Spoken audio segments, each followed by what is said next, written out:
Hello, I'm John Brooks. Today I'm going to speak about new evolution and its influence by technology. Webster's dictionary defines new evolution as a theory of evolution that is a synthesis of Darwin's theory in terms of natural selection and modern population genetics. Leslie A. White, an author of The Evolution of Culture, The Development of a Civilization to the Fall of Rome, explains the neo-evolutionary theory as a resurgence of defining evolution by explanation of general principles of evolutionary process. The neo-evolutionary theory emerged in the 1930s, and Leslie White and others brought back evolutionary thought, developing its acceptability to contemporary anthropology, giving intellectual thinkers a basis for cross-cultural analysis. White's idea is that technology being the most important driver in the system and provides these arguments to support these beliefs. Technology's attempt to solve the problems of survival. This attempt ultimately means capturing enough energy and diverting it for human needs. Societies that capture more energy and use it more efficiently have an advantage over other societies. Therefore, these different societies are more advanced in an evolutionary sense. White's thesis is based on the idea of harness and control of energy, and this becomes the primary function of cultural evolution.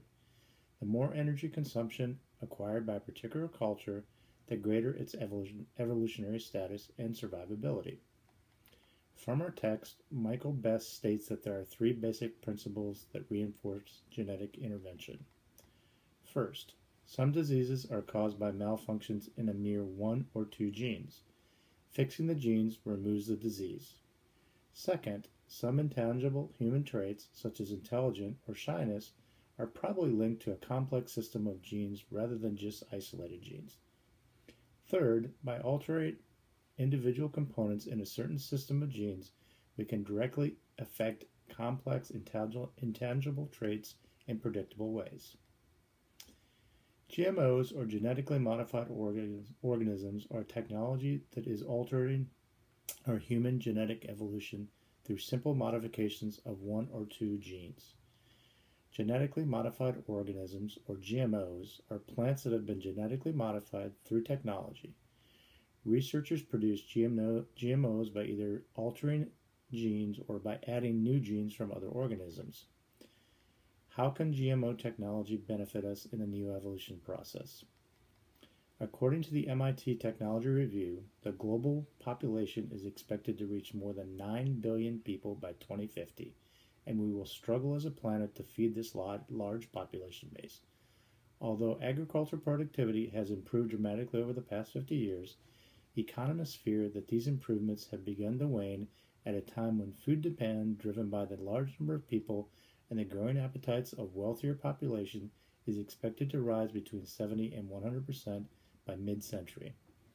In particular, the rapid increase in rice, wheat yields that have helped feed the world for decades are showing signs of slowing down, and production of cereals will need to more than double by 2050 to keep up. If the trend continues, production will be insufficient to meet demands unless we start using significantly more land, more disease-resistant and drought-tolerant GMO-based food sources. While the benefits of GMOs have been shown, recently a team of scientists from Sweden discovered that GMOs can arise spontaneously in nature through a process that transfers genetic material from one higher plant species to another. This new discovery impacts not only the controversy surrounding genetically modified foods, but the creation-evolution controversy as well. As it turns out, the modifications to an organism's genome that occur as a natural result of evolution are evidence that technology is impacting neo-biological evolution as well.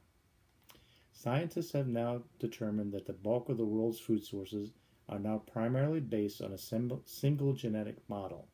So why does that concern us as humans? If this single model is somehow impacted or influenced by disease-based genetic mutation, our food supply across the planet could be wiped out within a single generation. There are many moral and ethical implementations of GMOs and their impact on neo-evolution. What social and legal controls or reviews should be placed on GMO research? What unintended personal, social, and cultural consequences could result in this? Who will have access to these technologies, and how will the scarce resources such as food, land, and water be allocated, and who will control them? What, if any, health risks are associated with genetically modified foods?